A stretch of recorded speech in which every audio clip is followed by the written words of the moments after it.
பேசின அந்த ராஜேஷ்ங்கிறவரு இந்த மாதிரி வந்து அவங்க வீட்டுல நான் இருந்தேன், அவங்க வந்து குடிச்சாங்க வச்சாங்க, ஒரு பொண்ணை அக்கா தங்கச்சிங்களோட பிறந்தும் கண்டிப்பா ஒருவேளை நான் தப்பே பண்ணியிருந்தாலும் எந்த ஆம்பளையும் வந்து அப்படி ரெண்டு பொம்பளை புள்ள அந்த பொண்ணுக்கு இருக்கு, அந்த குழந்தைங்க மூஞ்சிக்காவது அவன் சொல்லாம இருந்திருக்கணும்.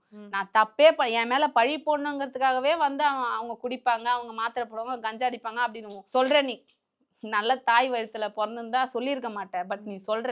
சரி ஓகே, நீ சொல்லின்னு போறல. அப்புறம் எதுக்காக, அப்புறம் எந்த மயிருக்கு என்கிட்ட நீ ஃபோன்ல வந்து நான் சொல்றேன், ஆமா தப்பு பண்ணா, கிச்சன்ல வந்து தப்பு பண்ணான்னு ஏன் என்கிட்ட வந்து சொன்ன? என்கிட்ட ஆதாரம் இருக்குதே. இல்லாம இல்ல. நான் காட்டல. அவ்வளவுதான் விஷயம். உனக்கு தெரியல. நான் இதெல்லாம் ஸ்டேஷன்ல காட்டுவேன். நான் உண்மையா சொல்றேன். பிரஷர் பண்ணின்னு இருக்கேன். நான் இப்பதான் ஏன்னா எனக்கு புரியல. புரியல. தனியால சட்டம் நமக்கு வந்து கை குடுக்கும். போலீஸ்காரங்க வந்து நம்மள வந்து விசாரிப்பாங்கன்னு நெனச்சு அப்படியே போனேன். ஒரு ஜோர்ல போனேன். ஆனா அங்கலாம் வந்து அதான் பணம் இல்லன்னா, பதவி இல்லன்னா ஒண்ணுமே கிடையாதுன்னு சொல்லுவாங்க. பெரிய ஆள் இல்லன்னா ஒண்ணுமே அந்த மாரி ஆயிப்போச்சு. இப்ப நான் அட்வொகேட்டா பணம் குடுத்து கஷ்டப்பட்டு அட்வொகேட்ட வச்சு நம்மளால எதுவுமே பண்ண முடியாது. அட்வொகேட் வச்சு தான் மூவ் பண்ண முடியும். பிரஷர் பண்ணுங்கறேன். கூப்பிட்டு விசாரிங்க. மீடியா முன்னாடி 1000 பொய் சொல்லலாம்.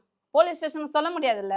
ஒரு நிமிஷம் அது அந்த கிச்சன்ல ஏதோ ஒரு விஷயம் சொன்னீங்க. என்ன விஷயம் அது? அந்த கோயிலுக்கு கீழ வந்து கீழ வீடு, மேல கோயிலுன்னு சொன்னேன் பார்த்தீங்களா? சரி. அந்த வீட்ல வந்து பார்த்தீங்கன்னா, ஒரு அம்மா, அதாவது அவங்க வயசுல மூத்தவங்க தான். அவங்க கூட வந்து இவன் கிச்சன்ல துணி எல்லாம தப்பு பண்ணிட்டு இருந்தத வந்து, இந்த ராஜேஷ்ங்கிறவர் வந்து அதாவது தண்ணி குடிக்க போறேன்னு சொல்லி கதவு திறந்து ஓப்பனா ஃபுல்லா பார்த்துட்டு இருக்கிறாரு.